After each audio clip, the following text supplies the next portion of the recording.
Top quality और consistent performance के लिए सिर्फ सिल्वर पंप नाम याद रखना। એક વખત સર માર્કેટના ક્લોઝિંગ તરફ જઈ રહ્યા છે તો એક વખત કન્ક્લુઝન લઈ લઈએ અને આવતીકાલે હવે એક્સપાયરી છે નિફ્ટીની, તો કયા લેવલ છે કે જે દર્શકો આવતીકાલની એક્સપાયરી માટે સ્પેસિફિક ફોકસ કરીશું? કોઈ લેવલ કે જ્યાં આપણે અહીંથી બાયોડીપ તમે જોઈ રહ્યા છો સર, તે પણ વાત કરીએ.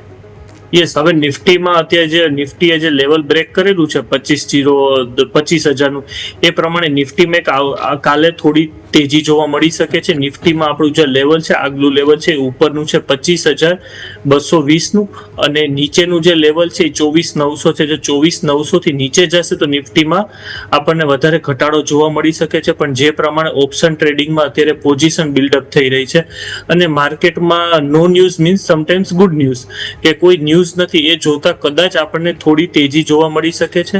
અને ઓપ્શનમાં હું હજી ઓપ્શન બાય કરવાની સલાહ નહીં આપું, કારણ કે માર્કેટમાં જે વોલેટિલિટી છે હજી પણ ઓછી જોવા મળે છે. અને સેક્ટર વાઇઝ જો વાત કરીએ તો માર્કેટમાં કાલે પણ કદાચ આપણને ઓટો સેક્ટરમાં ફરીથી તેજી આવતી જોવા મળી શકે છે. જી બિલકુલ, તો સેક્ટર મોટોમાં આપણે ખાસ કરીને ફોકસ કરીશું અને ઓવરઓલ માર્કેટમાં નિફ્ટીમાં પણ આપણે હાલ અહીંયાથી મંદીનો વિચાર કરવો જોઈએ નહીં.